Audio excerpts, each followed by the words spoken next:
Good night. Good night. Good night. Welcome to the Fatherhood Think Tank. We are here. Um, One of the things, first, I want to say good night to everybody. Um, we're just a little bit late. Um, I had a client that ran over and locked me up, but we're here. We're ready to get started, and see the guys are here tonight. Um, I want to welcome everybody here for the 90 minutes of intellectual conversation, um, empowerment for fathers, by fathers, about fathers, the Fatherhood Think Tank. Tonight we have a very interesting uh, topic. And I think one is for empowerment. The topic is no matter how bad things go, you're still way ahead of everyone else who isn't even trying. And I know that last word, trying, is like Bourne's one of the favorite words compared to trust. Um, so throw that little in there. But I think that over the last couple of weeks, we've been talking in some context of things that have happened, but I want to always remember that we want to stay strength based. We want to look at things in a positive outlook, and also look at what we do have. A lot of times people look at what they don't have, but what we do have and how we can keep going. And I think you have to stay on a positive mindset to get to a positive place. Well, with that being said, let me go ahead and welcome in the fathers for tonight, who's here. I'm sure we have some more, and then well, let me do this first. Let me go and just you know big up our sponsors. Um, Zeta Chi chapter 1954, Fort Lauderdale chapter of Omega Psi Phi, um, JAG, attorney at law, Miami-Dade, Broward County, Broward, Fort, West Palm Beach. If you're trying to get in touch with him, it's Johnny A. Gaspar Esquire, 305-827-8087, or you can hit him at www.jag1law.com for any of your legal needs. Check out his website. Uh, and so, with that being said, let me introduce the fathers who are going to join this conversation tonight, and let them introduce themselves, and then we can get right into that conversation. Good night, gentlemen. Welcome.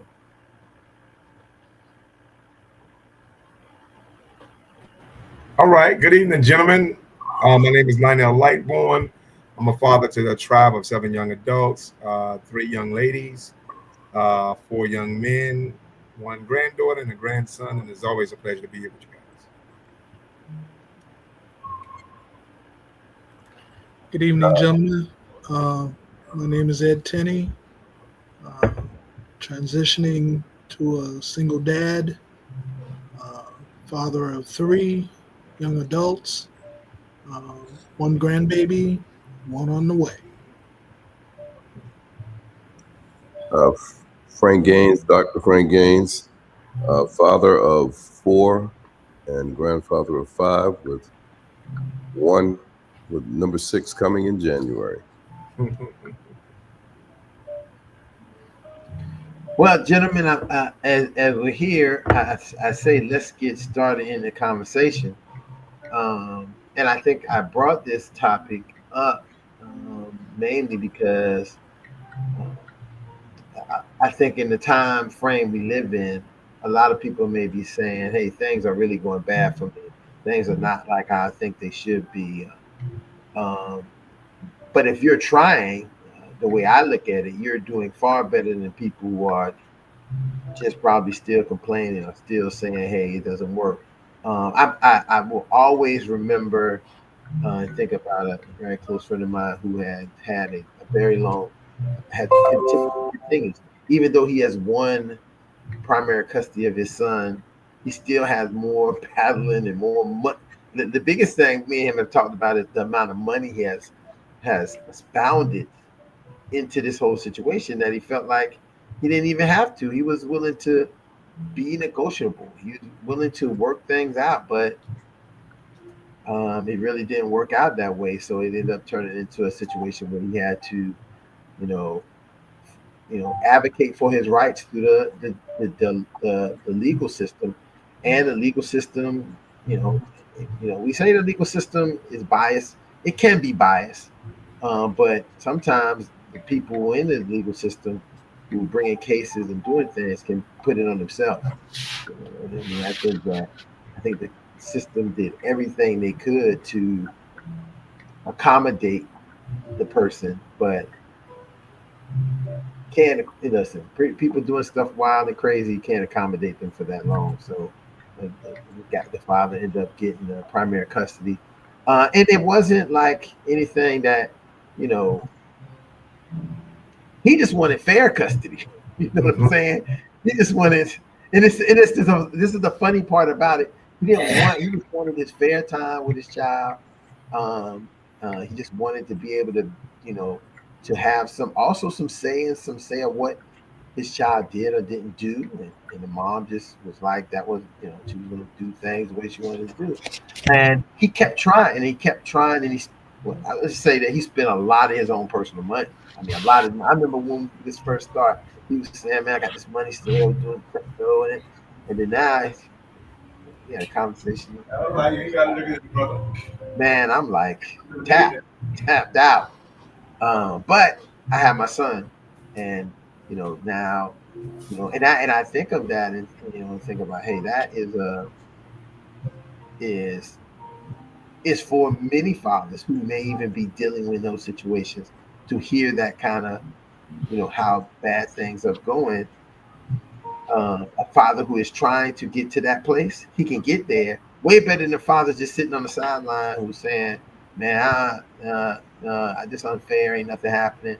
And sometimes say, "Well, I ain't got the money for it." Well, sometimes you don't need the money. Sometimes you just got to find the right connection, the right network.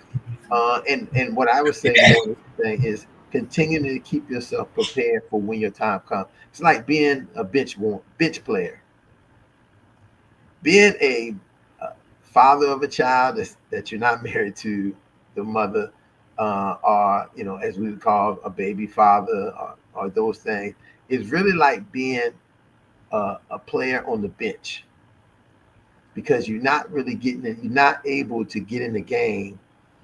And you're probably a really good player, all those things, but you're not able to get in the game because the coach is not putting you in the game. One of those things I always look at is you got to be ready. Like the time is going to come when you're able to get in the game. You got to be ready to jump in the game. That's just the way I see it. You got to be ready. You got to be sitting on the bench. You got to be, you still got to go to practice. You still got to do all the things to get ready for the day that the game comes. Because that day is gonna come where the coach ain't gonna have a choice. He's gonna have to put you in the game. And if you're not ready to get in the game, you done did yourself a disservice, and you've done your children a disservice, because they may have been wanting and ready for you to come be in the game with them, and now you're not ready for it, and then you don't know how to really handle it. So it turns back into, well, they're justifying why the coach never put you. Why the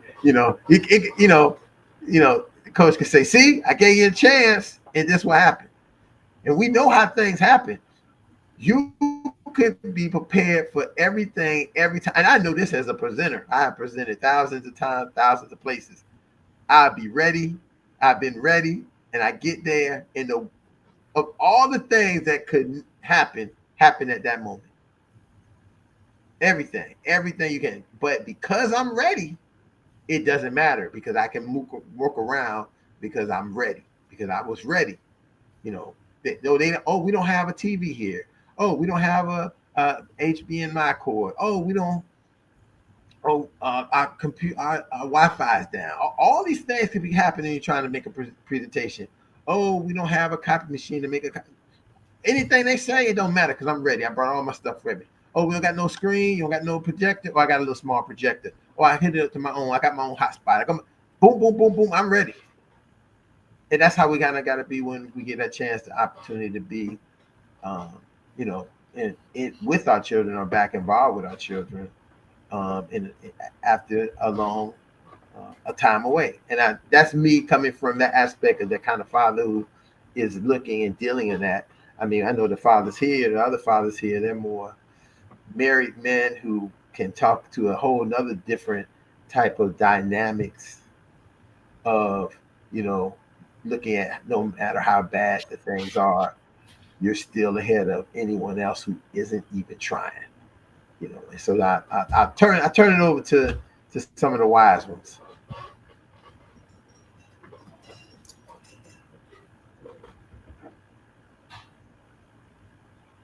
I apologize. I was going to say something. I hit the wrong button.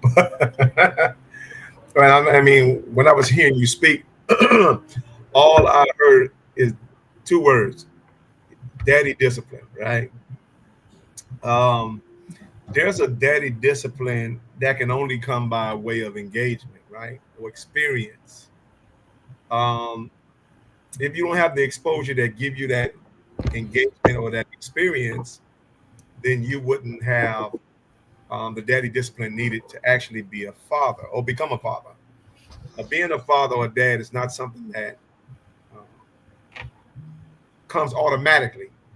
It is actually something that comes naturally. That sounded pretty good. I'm gonna say that again.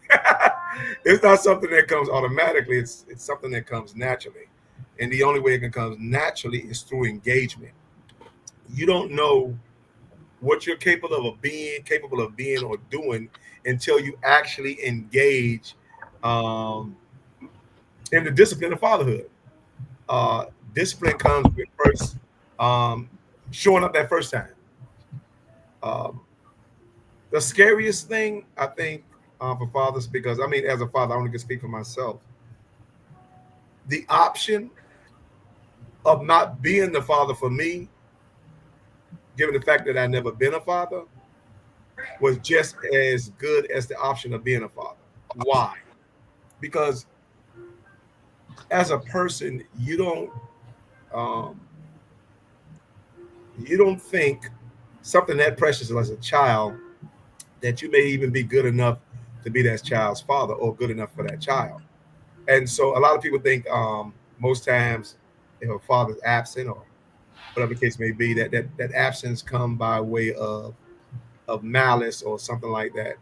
But I think the absence come by way of fear and unworthiness. And so you sometimes you think anything right will be better um, than you being that child's father because you don't think you can measure up for something that of a greater task, which is probably going to be one of the greatest tasks you're going to ever have as a person in history, right? And so trying to measure up to that task, and you can overthink it as well. And so nobody's going to ever think that they're good enough to be this child's father because children all um, by all measurements are the closest to perfection that you're going to get as far as human beings. And so when you are given the task to be perfect with your imperfection or to handle something or manage something that's perfect with your imperfections, then it can be a very intimidating thing. But as far as that go, I think the engagement, it's not until you really engage that actually change your whole lifestyle because it's not only beneficial to the child, it's actually beneficial to you. You would think that, oh, I'm going to impact it, change this child's life. And Ron, you've said it many times on the show that children don't only need their fathers, but fathers need their children. And that's actually true. I mean, we used to do this, Ron, when we said I'll have the fatherhood graduation classes, and we'll raise the question like, how many, we asked the men, how many of you guys, or how many of your children save how many of you guys, your children save your lives or something like that. We asked the question. And just about like 80 to 90%, if not 100% of the room, the hands go up all the time. And so men attribute, and I've heard a lot of men, I've never not heard a man not say that a child has either saved their life or changed their life. But it's always been for the more, for the better. And so with that, I think being a fatherhood is not only a life-changing experience, but it's a life-saving experience on both ends, not just for the child, but for the father as well. And I'm going to end it right there so I can let somebody else talk. Well, I see that we have another father came in. I let him introduce himself and the number of number of children he has.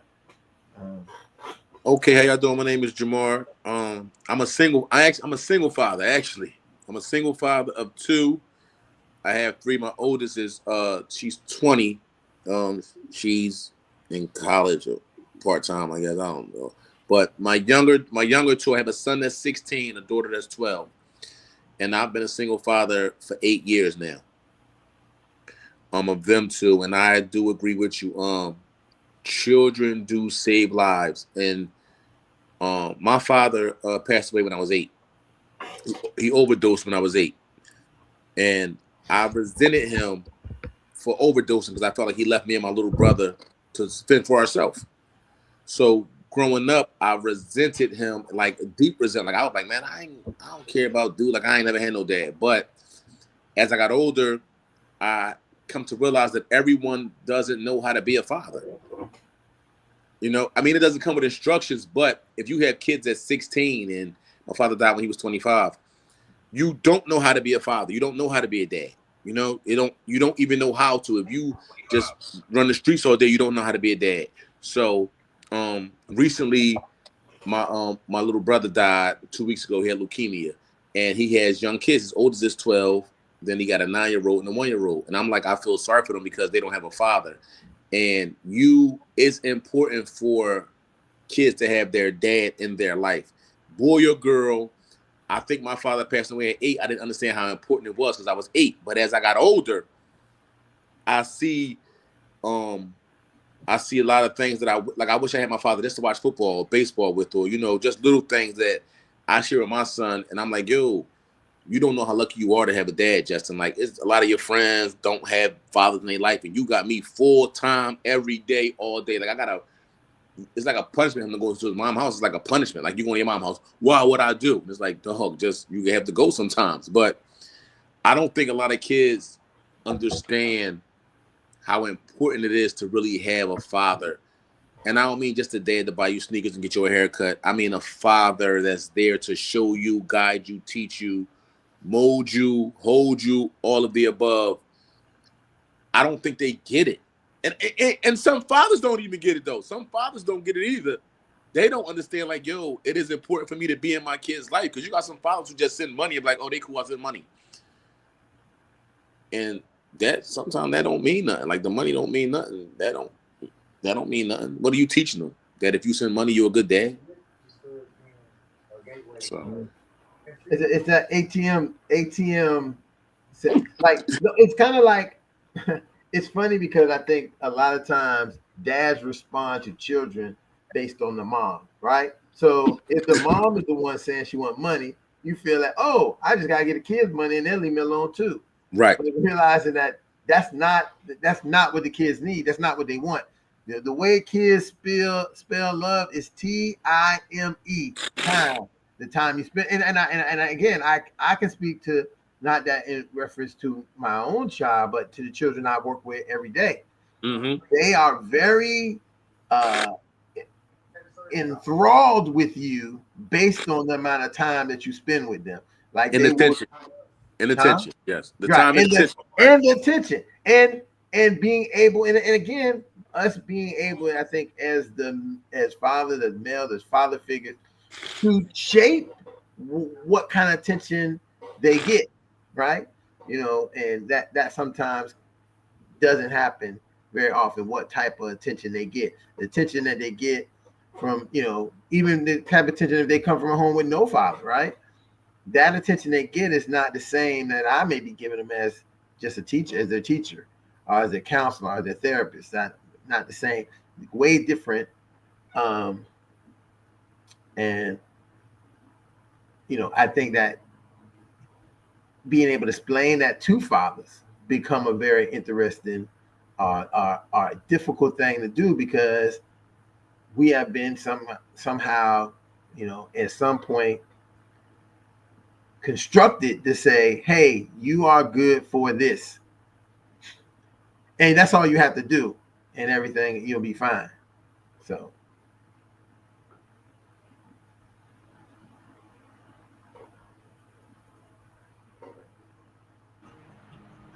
I ain't saying nothing until Dr. Gaines and 10E speak. So you're gonna force me to play my hand. Well, you know, just kind of, you know, sitting back thinking through this idea of, you know, learning to be a father. My father was in my life for all 18 years that I lived in his house, and then he was gone. I don't know that I learned how to be a father through him, because not like I was studying being a father. I was existing, he was existing, and he was navigating the time we live in. We were all trying to survive. It was the 60s and 70s. So, you know, the chance to really sit back, reflect, and contemplate about fatherhood, that really didn't exist during that time. You know, we wanted to get from where we were in society to where we are now. You know, it was just a very different day and time. So no, I didn't study and learn how to be a father. I think at that time we were, you know, our learning was just based on how to navigate the relationships that were going on around us. So for me, learning to be a father, well, I was a father at 20 years old. So I was a college student. You know, I was married shortly thereafter. So for me, this idea of learning to be a father, uh, I don't know that I was really processing, hey, I'm a father. It's an aha moment. No, it was for me more a thing, more a thing of I cared about people, and there's no way I could care about anybody more than I could care about my child, a child, let alone a child, my wife, family. So, you know, it was just based on what I had learned up to that point in my life about how to treat people. So, you know, and you know, this whole idea of fatherhood is taken one day at a time and doing the best you can with what you have. I mean, this idea of striving for perfection. Hey, listen, I haven't had a perfect day ever. You know, I mean, the outside, everybody will say, hey, look, that guy's great. He's doing good, and all these great things are happening to him. You know, I'll say, hey, I'm just a lucky guy in that respect. Maybe that's it. But I didn't learn this from somebody. I mean, it just this I think this is just a derivative of, you know, treating people the way that you would like to be treated. So, you know, as a child, this is how I would want it. I treat my kids the way I would have wanted to be treated, and you know, based on expectations that you know I had for uh, you know, as a young man coming up.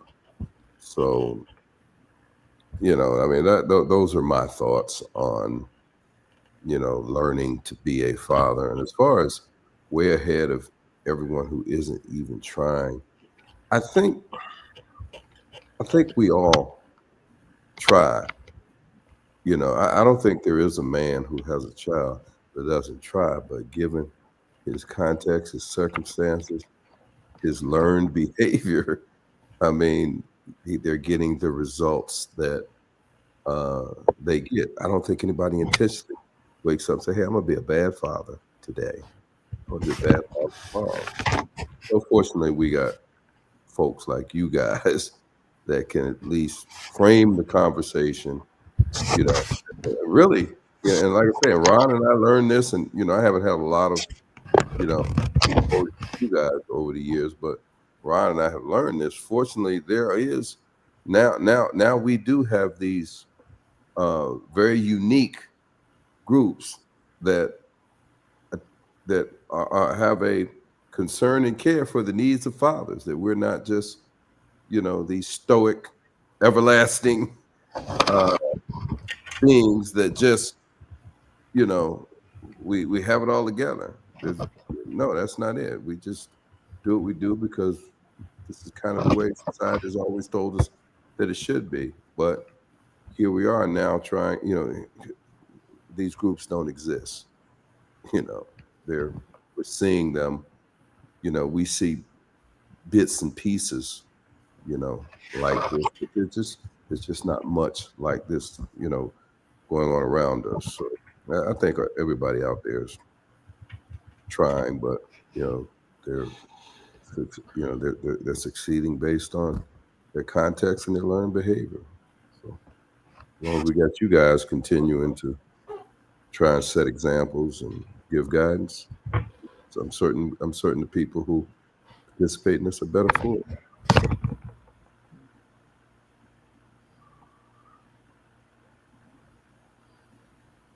That's my time, Mr. Tenney.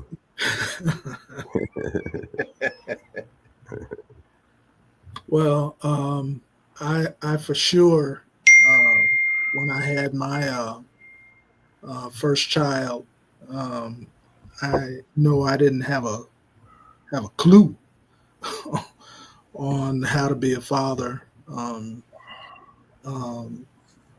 what I did have I believe, was principles, I guess, that I had learned being in the church, as far as uh, how to be a father. I had those principles. Um, but as far as, knowing exactly what to do, when to do it, how to do it, I had no clue. But what I did have was a motivation to be the best father I could be to my children. And what that did was it gave me, um, I guess it energized me to make sure that I gave my best. And I think as the kids grew up, I ended up having three biological kids. As they grew up, it was, I guess you could say that as I learned how to be their father, I became more accountable to myself, if you will, as to how I was being a father.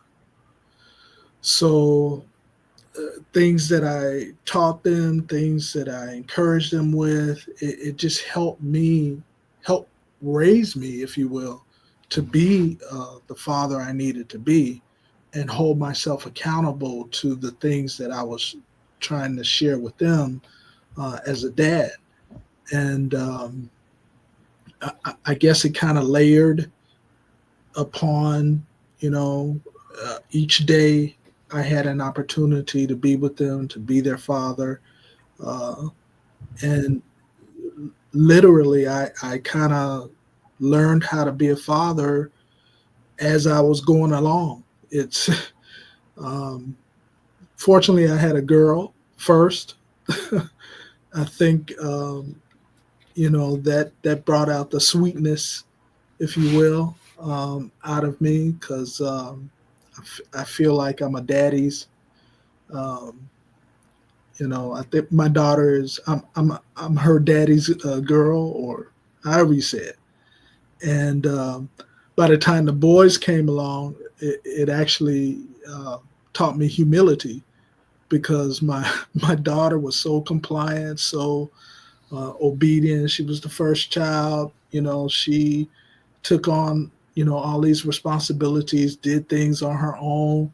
When the boys came along, it just kind of shattered that her perception that I was the best dad for her. But when the boys came along, I had to switch gears and say, okay, everybody ain't like her. You guys are not like her. I gotta figure out how to be um, uh, a young man's dad, or a young boy's dad. And so I just continue to learn, continue to grow. So essentially, they kind of taught me how to be a dad. So that's my perspective, and I'll always appreciate how they literally helped transform me into the man I am today, by um, me holding myself accountable to how I raised them. And uh, like said in previous conversations, I am reaping the benefits of return on assets, um, or return on investment with these guys. I mean, they have blessed me tremendously in my older adult life. Kenny, you said something that I think that's important, and almost comes to this topic that we're talking about, um, of when people are becoming dads, right? Even if you've had, even in many instances, people had a dad, right? I had a dad, watched my dad do this and do that. It still didn't give me uh, the up on being a dad, right? It didn't give me the playbook on what it meant to be a dad. People have this belief that, oh, if you had a dad, you know what it means to be a dad. Even if you had a dad at home or you didn't have a dad. But when you have a child, it's brand new. Everything is new. It's trying to find a way to navigate through that. And the key word is that you are trying, right? You have to try to do it. You can just say, there are people who say, I know what I'm doing. I know how to be a dad. And what we find out later is that sometimes they're not, because they're going at it in the sense of, this is how it's going to be. That's not being a dad. That's being something else. Where being a dad means coming with the flow, learning how things operate, understanding who and what your children are that you are going to be raising. You can't make them be something. You have to facilitate who they're going to become. And a lot of people don't really get that. Moms have a more of a, and we see that a lot of times, moms have a more of a, not laissez-faire approach with their kids, but they have a more of the world centers around them, right? And let the world have to, work around them. Where dads, we are very adamant about understanding, displaying to our kids that they have to fit in the world, right? And we have to show them how they can fit in the world and maintain themselves, right? And not lose themselves, or not find themselves being, disconnected from what ultimately is their success. And so often I say this more and more today, is that, we think that also only happens from 0 to 18, right? So I've been an adamant supporter of long-term fathering, right? Long-term fatherhood, like 50-year-old, 80-year-old fatherhood, right? So father's 80 years old, still fathering a 50-year-old son. And someone's saying, well, why would they be doing that? Because who could help you? Who could mentor you? Who can guide you the best way possible than someone who has most of your DNA, knows most of how you're going to act and how you're not going to act. Depending on if they raised you, they might not have the nurture part, but they have the nature part in you. And sometimes the nature part is way more important, because it's the part of inside you that you can't fake, right? You can't fake your nature. You can fake your nurture. You can be good, stand up, do this, but who's inside you can't change. And when and you can sit with your child and you know what's inside them and what could come out of them based on what you have expanded for yourself. Now, here's the reverse of that. That 80-year father still has purpose, right? The purpose of still revolving of who he is in the involvement with his own son or daughter, in that capacity of them evolving and who they're becoming. And then now, even for Ed and Frank, revolving into the next generation. So now it's almost a perfect triangle when you got the 3 generations operating, where the children is now they're not coming through the children, they're going directly to the source, right? So in that triangle capacity, so the kids and their parents are on one end, and grandfathers and grandmothers are at the top of the triangle, and both are coming up and getting from them, and then being able to work out things between them based on that hierarchy that they're following in that triangle. And I know this sounds real technical. I almost sound, getting into some things that people say, well, what's this guy kind of talking about? But you have to, the reason why I use the triangle is for you to visualize it a little bit better. And so thinking and looking at it and realizing how it actually operates, that every person in that triangle is being affected by everybody else. So it's not just saying, well, oh, the granddad is giving everything to them and he's not getting anything from it. No, he's getting a lot. He's getting the ability to be respected as an elder who has the knowledge to give to not just his son, but also his granddaughter. right? So it's that kind of a placement that then also refills him. Like I know that brother Gaines, you feel refilled when you see your grandson hit a 3-point shot, and it was something you told him to do, how you told him to do it, and you say, see, he listened to me. He listened to what I told him. He's gonna go far, just like I taught his uncle to do the same thing, and I coached his uncle to do the same thing, and like I told his aunt to do these things. I taught them, I guided them on how to do it, and he will then, in return, have the experience in history to say, my grandfather told me this, and I'm telling you as my grandson. So now you, what we really look for as men and fathers to have is that legacy is there. That legacy, that means that we never died. We stayed here in the spirit of our ancestors and our children and our descendants. So I mean, I know that was a It's, lot. But yeah, it's a great position to be in. I mean, if I can kind of crystallize it a bit for you guys, they say it takes a village to raise a child. Well, I'm in a fortunate position where I get literally 3 generations under one roof, not because they all live with me, but, I have all 4 of my kids and all 5 of my grandkids are within no more than 20 minutes.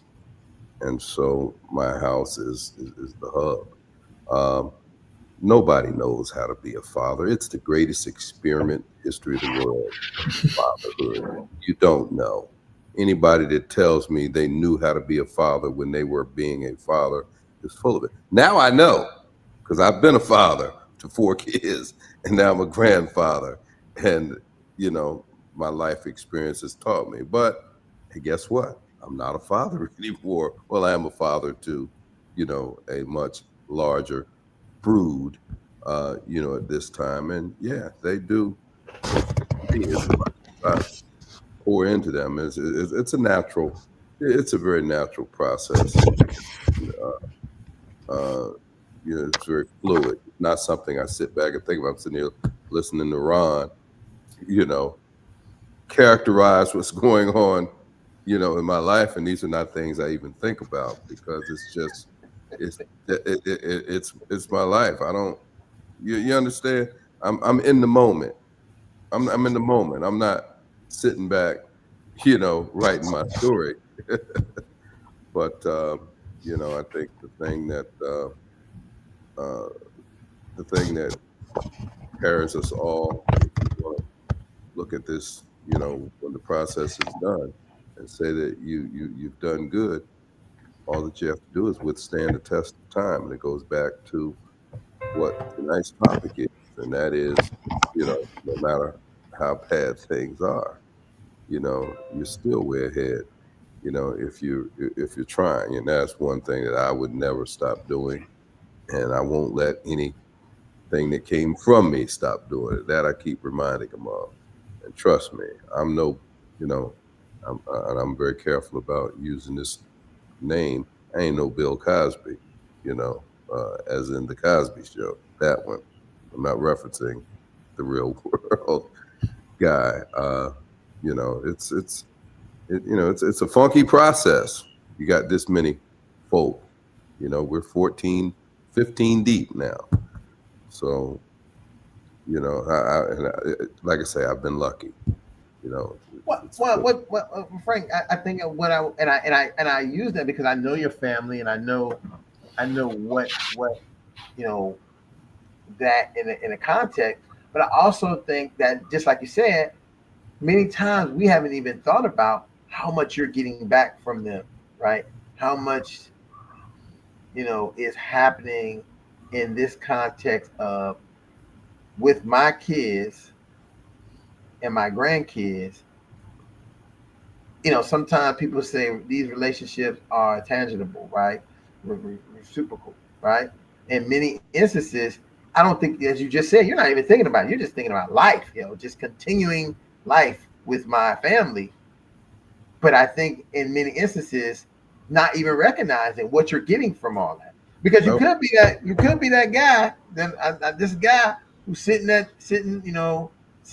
you wake up in the morning in the house by herself. You shuffle all down to the bar, Yeah, and he, yeah. Now that part I do think about, and it's my heart goes out to um, folk that don't, you know, and I'll just keep saying lucky, who aren't as lucky as I am, because like I say, I see them all every day, and you know, um, they, you know, they continue to lift me up, and they're all, I mean, every one of them, my kids as well as my grandkids are, they're doing tremendously well, no matter, there's something very special about every one of them. There are no, none of them are having, these life shattering or altering struggles that sometimes you find that people go through. So I'm lucky in that respect. But you're absolutely right. Having all that around me lifts me and keeps me going, because, hey, look, I should have long ago retired, but, I keep coming back and doing other things so that I can provide more and more and do more for not me, but for them, you know. So you're right. They're pouring into me, and I think they're helping to perpetuate um, me doing for them, and it just keeps the family going. So I get up, take it day by day, and just keep trying. And When I grow up, I want to be like you, Dr. Gaines. no, I want you to hey, listen, I want you to have higher standards. Yeah. Hey, listen now. Don't count yourself too short. Don't count yourself short. If you come and talk to, everybody, everybody in the house, they'll tell you how hard I make things. Because they say I think I know everything. Well, it's not that I think I know everything, but there's a certain wisdom that comes with experience that you, not having had my experience, don't have. It's funny. I'm a little less.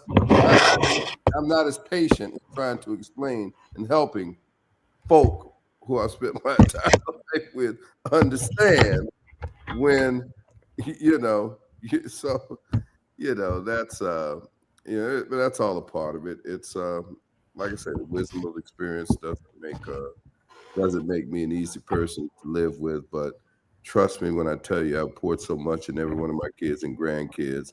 They have gotten so much and benefited so much from what I pour in them. Now that part they will acknowledge and recognize, because they're in any problem that they don't think I can solve.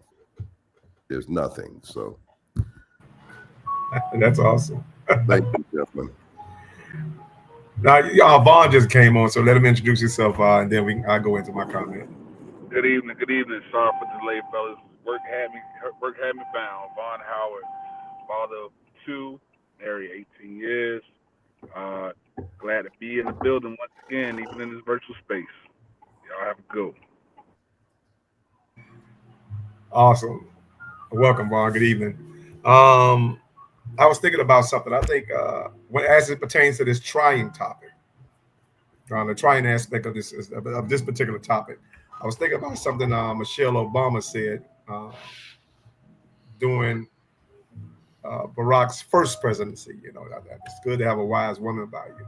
But she said that we love our boys and raise our daughters. I always thought that was one of the most profound things I ever heard, because I'm like, okay, I'm gonna chew on that for a little bit, think about it a little bit. And as that pertains, how that connects to the trying aspect of this particular conversation is because to love, there's no demand that's put on a man to love, right? And so I had to try to actually voluntarily love somebody I wasn't obligated to, right? Like my mom, I'm obligated to love her, my dad, my family, whatever. But where in society it says a man is obligated or accountable to love anybody other than the people that belongs to him. And so I think about how we condition how much a demand is put on a woman to love, and a man and I have no accountable of loving anybody other than himself at all.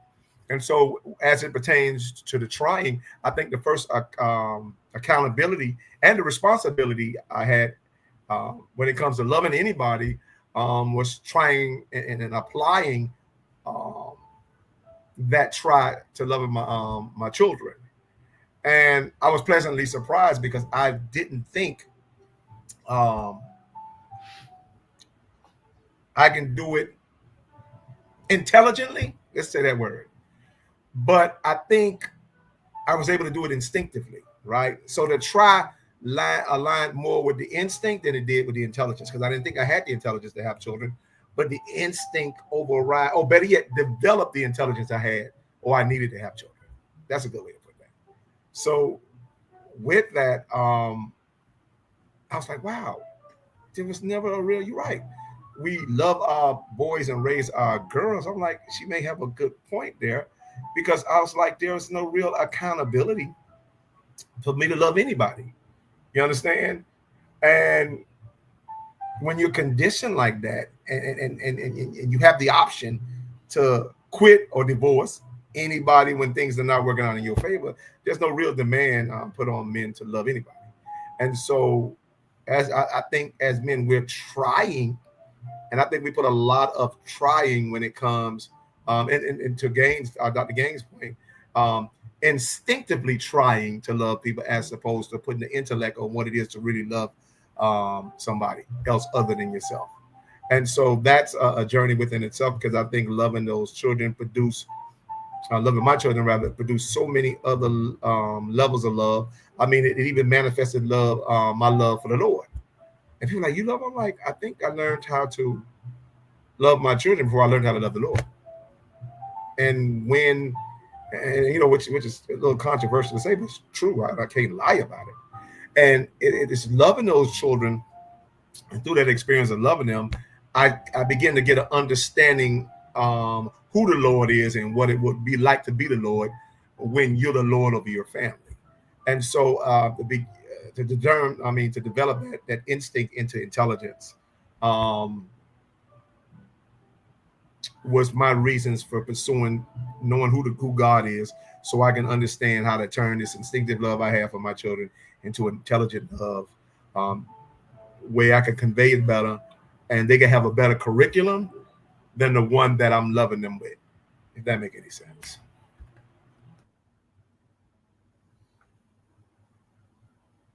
So Vaughn, I just wanted to let you know what we was talking about. I don't know if you you just getting in.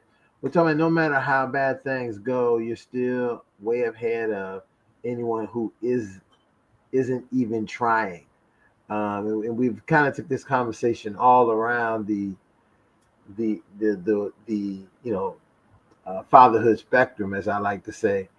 Do you have any thoughts of that, or any feelings about where that lies for you?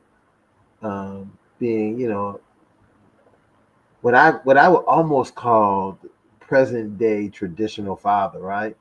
You and again, I say these things, and I'm almost like speaking, but I did it with Dr. Gaines, and now I'm doing it with you because I know you guys, right? And it's not like a thing where, and I'm speaking from my profession as an observer, as someone who observes a family and observes the people, and knowing your wife and knowing your children and knowing the operation of how the core of what you guys both would want to have in the family, right? And how your family is established and how you're living it now.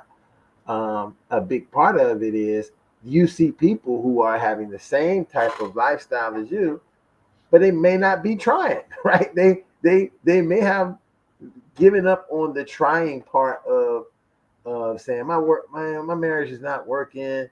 I'm not where I need to be with my kids and these and things that. But if you're not trying, what does it say? And I think that I definitely want to hear how you visualize for yourself how you have been able to work and try to maintain what you have wanted for representing to be the leader of your own family. For me, it's a lot of prayer. It's a lot of prayer.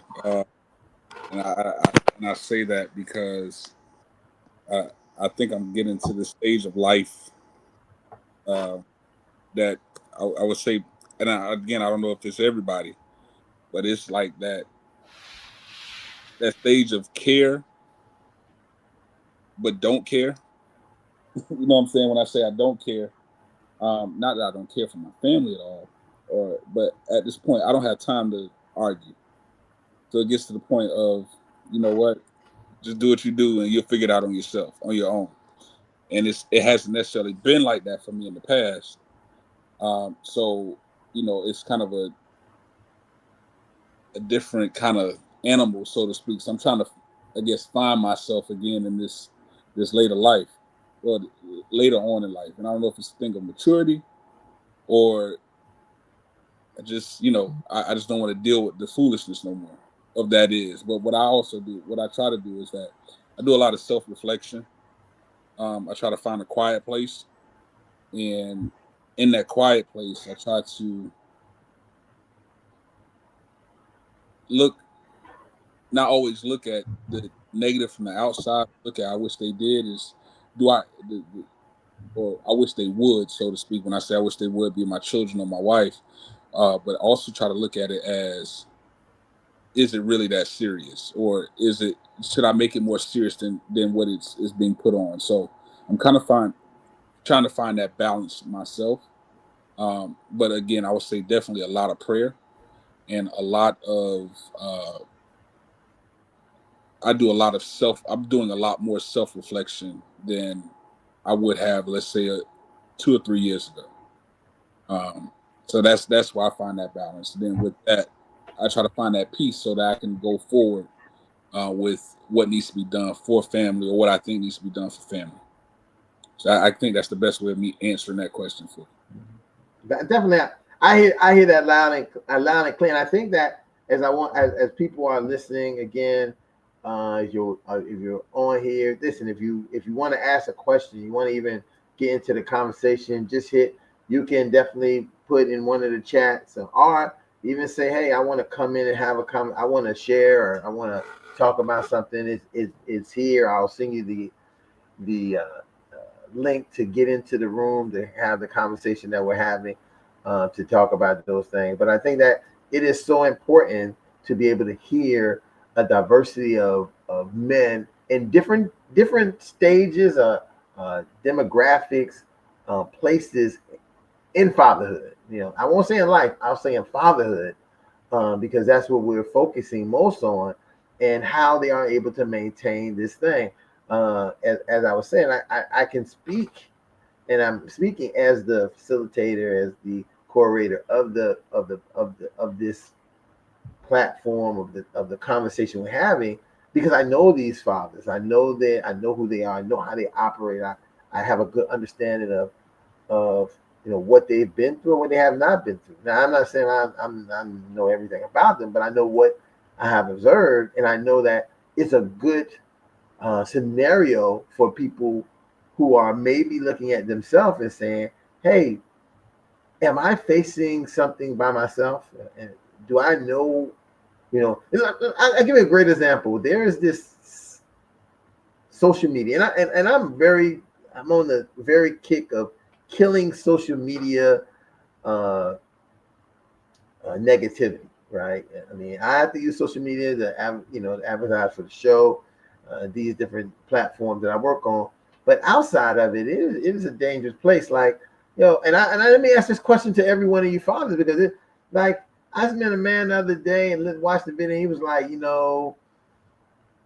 being a father, being a husband, you get nothing. It's nothing. You get nothing. You get nothing. Nobody cares about you. This, and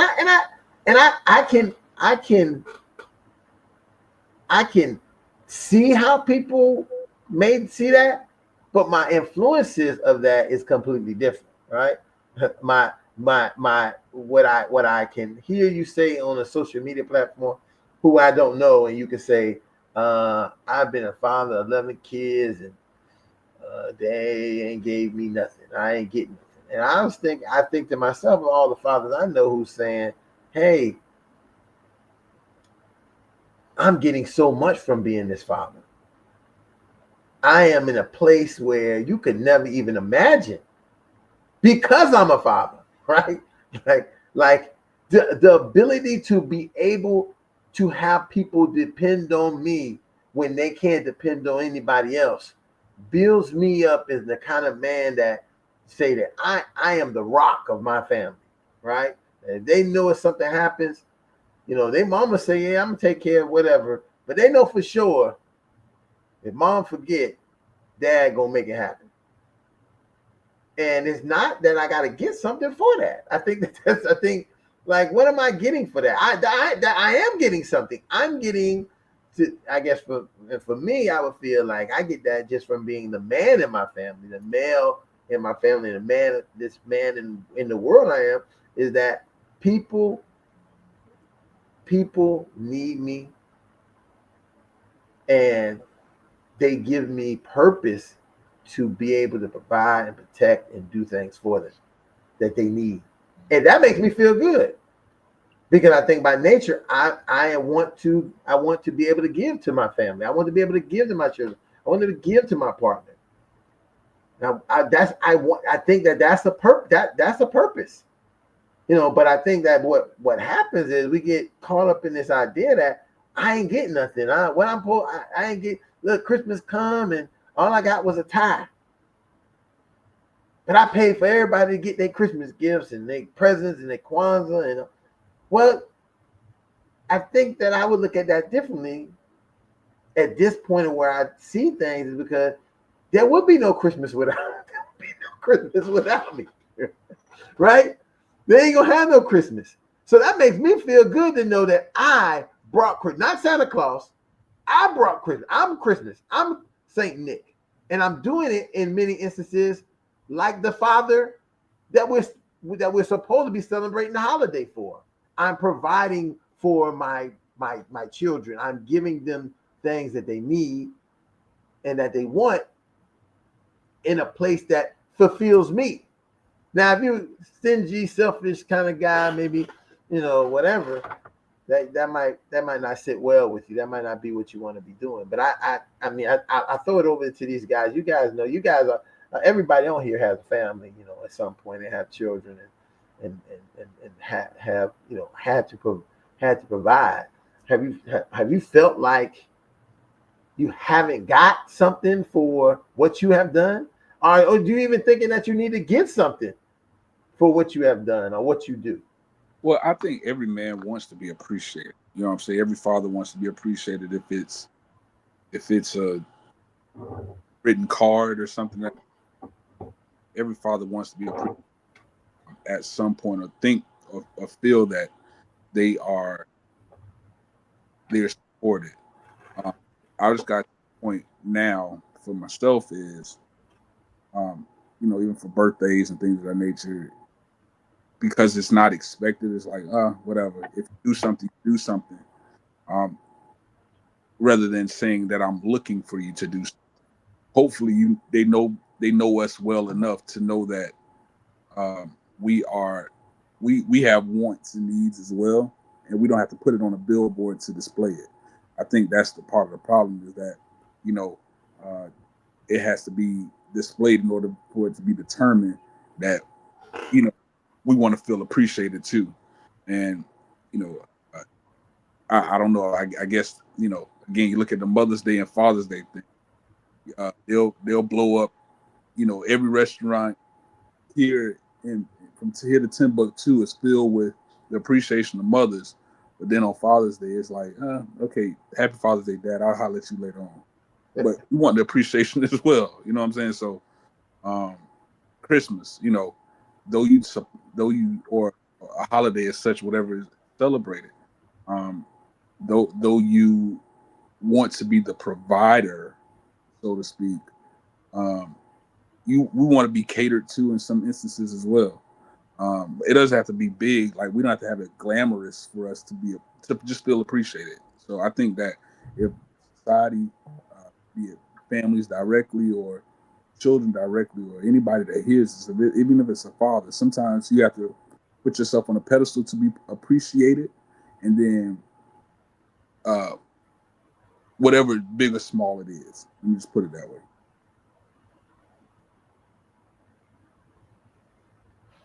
I know for me,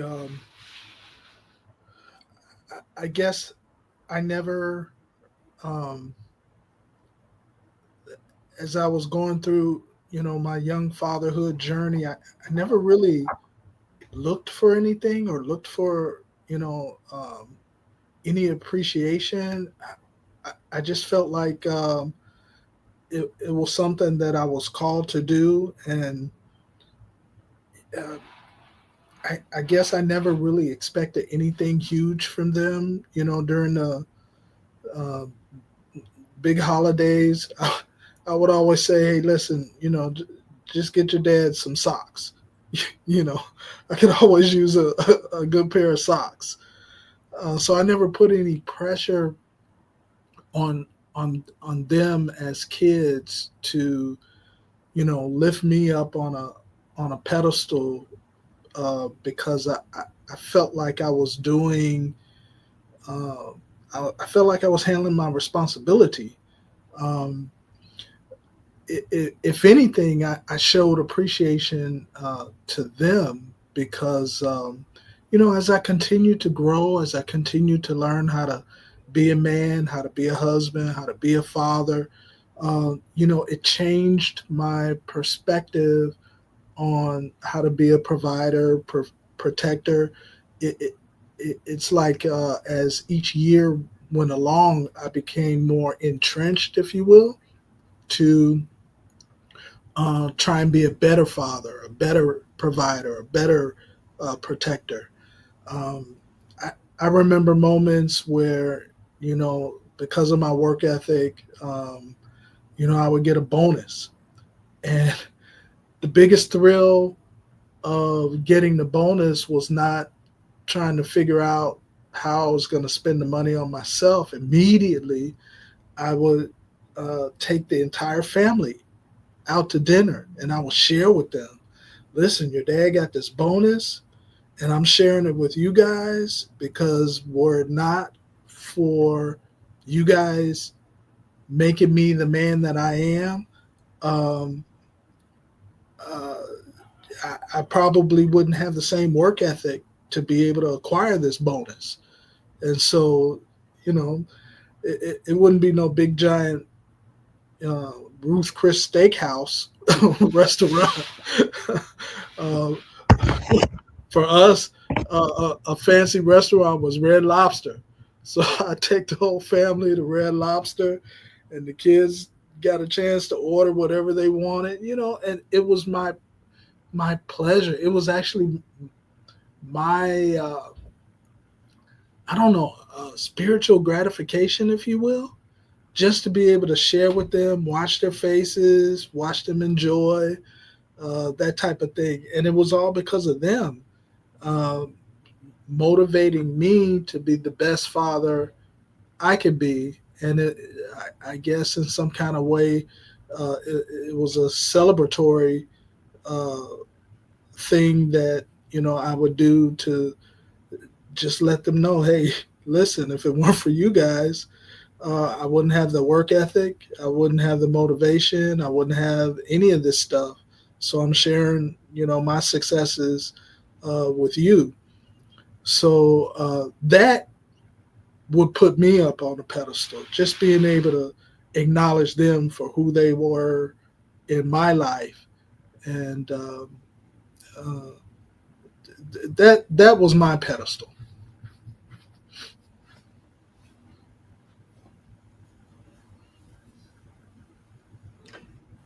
You know, you let me. And you said something that is exactly and is exactly what I want to get to the other fathers.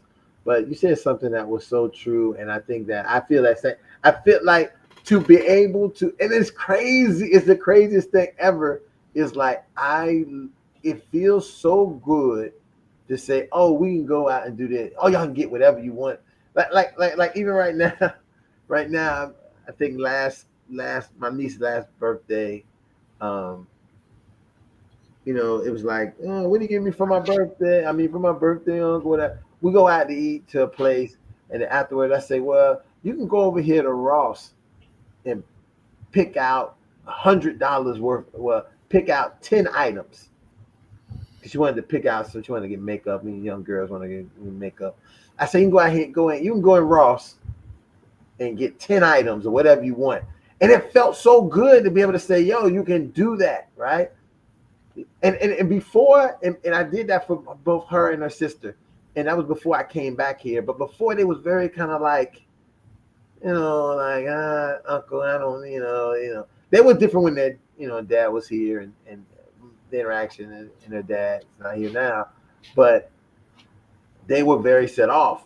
But now from that, I felt good doing that. But it also felt good because I felt like it was something that their dad would have done for them, right? And so it turned into this whole thing of our relationship now is so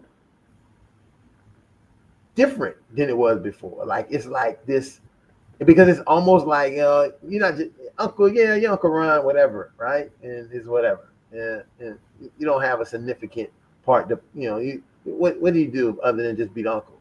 But when you do these kind of things, like you're saying, Ed, take the whole family on birthday. Oh, let's go on. And then I got to compete with my dad sometimes on that whole thing. Like, we compete who's going to be doing it. Like, he, and that is the, this is the kind of thing that, because he wants to do it. And I didn't know I want to do it. So we're here competing about who's going to pay for this dinner. Even my own birthday dinner, I think that it was like we invited the people to come to the birthday dinner, and we didn't expect them to pay. But then he was like, "Oh no, it's your birthday, so I gotta pay you." And so it's those kind of things. And he's not doing it. He's doing it because I think what you said, Ed, it feels good to know that I can sit my family at a table and make sure they enjoy whatever they want to enjoy. Now, I'm not doing that every day, right? Because I don't have the finance to do it every day. But to be able to bring them all to a place and say, we all going on a vacation. We all going to go do this. We're all going to take a trip. We're all going to do these things is a high level satisfaction thing. I think many men as fathers enjoy. And if they don't, I mean, and I could be wrong. I could be wrong. They might say I don't enjoy any of that. I don't. But I have yet to see a man who is a father who has a family not do it, and not even when you're out. Me and Lightborn was out once, and we fighting on who's gonna pay the bill for everybody, right? So that thing of I'm here to provide. Listen, I'm gonna provide for everybody today. Oh, I'm gonna provide for everybody today. And a part of that, we want to do it because it's not a task or a chore. It feels good because these are the people we love. And it is nothing. There's nothing to do for them. This is zero to do for them in comparison of being able to show our love for them. So I think that is a big part. And how do that come? How does that show up? Because the way it looks today, that people don't. Well, I ain't want to buy them. I ain't buy them kids no food. We're not talking about some woman that you just met to go on a date with. We're talking about your family. We're talking about the people that are of your legacy at some point or another, and so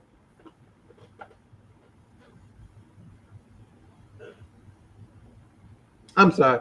I said I just wanted to go because Ed sparked that in my head when he was saying how good it feels, and I was thinking the same thing. It feels wonderful. It feels great to take your family and tell them that I'm doing this and we're doing this because first I can do it for you guys, and I want you to know that this is our life. This is us. This is us. This is what you can, I mean, and you find yourself, No, but I think you're right about that. You're sowing. And I remember what I told you that, and I'm gonna just go back to what I told you when we was in New York, and God had to check me on it because I can be notoriously cheap when I want to be, and rightfully so. I'm a social worker, so but God had to check me on some things because he said, like, listen, you're extraordinarily blessed. He said, so I think he said his words exactly was, you can get more money, but you can't get more moments. And so with that advice, I live by it now. Like, Lionel, you can get more money, but you can't get more moments. And so I look for those opportunities right now um, to do exactly what I had an opportunity to do when I was with you guys.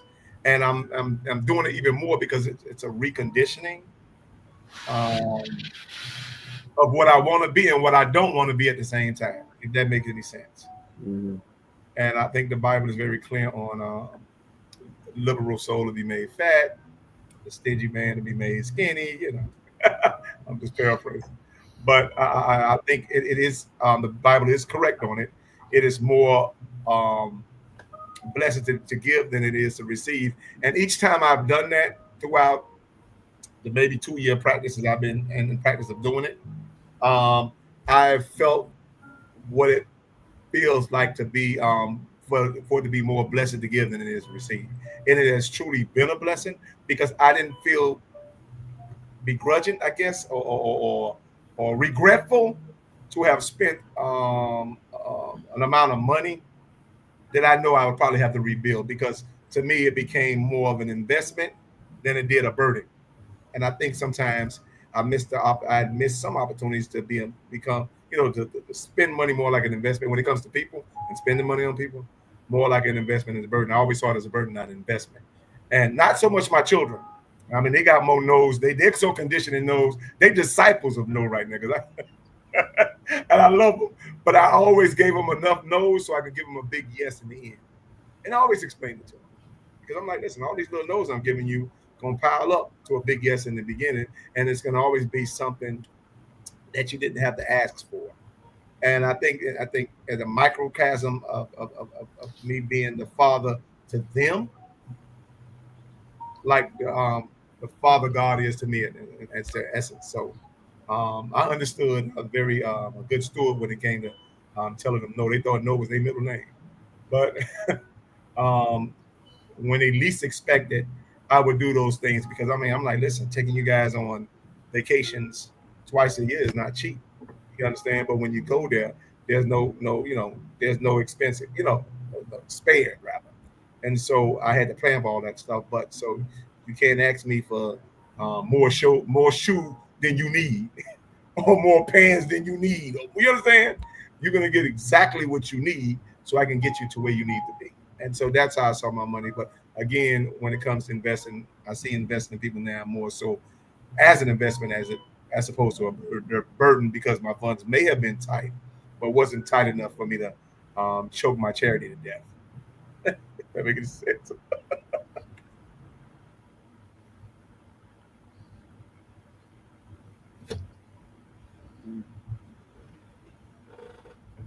But Ron, you almost at time. You can go ahead and bring the sponsors back up. let me let me get to let me get to that. Let me get to that. Let's yeah, we did get to the time. Look, the ring just went off for me. So again, let's do acknowledge the sponsors of the Fatherhood Think Tank. We have our ongoing from beginning the Zeta Chi chapter of Omega Psi Phi, Fort Lauderdale, chartered in 1954, who has been here basically who was initially the sponsor of us getting to this, the transition to getting to this platform, and a big support of the other program, the local program we had in Fort Lauderdale. So we always want to remember them and utilize this to the work that they are doing in the community in Fort Lauderdale, because this is a part of the work they're doing. We had basically of the people here tonight, 3 out of 5 don't. 3 out of 5 ain't a bad number, of the panelists that are here, and normally we keep that going. So, and then we definitely want to, big up our big sponsor, Jag, attorney at law. He has an office in Miami-Dade, Broward, West Palm Beach.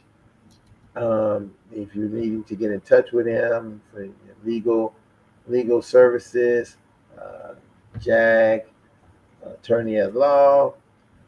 His attorney, Johnny A. Gaspar. He can be reached at his email, j.gaspar@jag1law.com. Or, just pick up the phone, call 305-827-8087. And if you want to see what type of law and things that he's is operating, working from, check out his website. It's www.jag1law.com. We haven't seen Jag in a while. That means he's busy on high cases. I know that school year started, and the school year things are happening. He's what I call a Renaissance man, doing a lot of things. But we hope to see him soon, coming back here. And we still got to get our legal show together. That'll be probably a couple episodes to get that legal show together for fathers out here. We're going to get that. But again, another one of our sponsors, Jag Law. Again, I want to be able to thank the fathers who joined us tonight. I know Jamar was somehow must have got kicked off, but thank him for coming on. Lightborn, Tenny, Ed, Vaughn, Mr. Howard, and Dr. Gaines. Dr. Gaines look like you about that time, like about that time, take your evening nap. But no, I'm paying attention. No, I didn't say you wasn't paying attention, Doctor. I just said like that time for you to take even now. I know. Oh, heck, you guys. Man. It's 8:37 at night, man. Yeah, well, that's what I said. It's close to 4:30 comes early in the morning. Listen, you ain't got to listen. Who you telling? You don't got to tell me. 4:30 coming. It's like almost like 3:00. So. Yeah, man. So with that being said, again, I want to thank you guys, and remember, like, share, subscribe. If you want to see more of this content, you want to be able to be a part of it. Just go to. You can definitely at any time you want to be a part. You can just go to.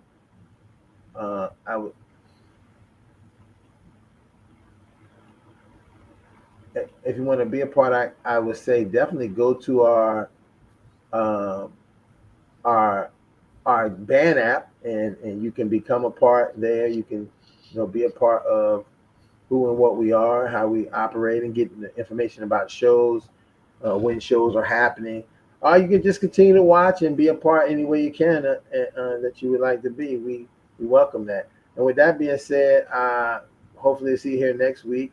Father, repeat after me. I am. No, I said I am. I am. I am a man of honor. I am a man of honor. I am. I am. I am. I am. I am a man of courage. I am a man of courage. I am. I am. I am. I am. I am a man of respect. I am a man of respect. Fathers, I say that I am. I am. I say that you are. You are. I say that we are. We are. Championship fathers. As you can always see, we lift our arms high, holding the kids on our arms and our families on our back. And remembering every week we say that motto to keep us strong, and hopefully share with other fathers to keep them strong on the path of fatherhood. With that being said, we'll see you here next week. Thank you for joining us at the Fatherhood Think Tank.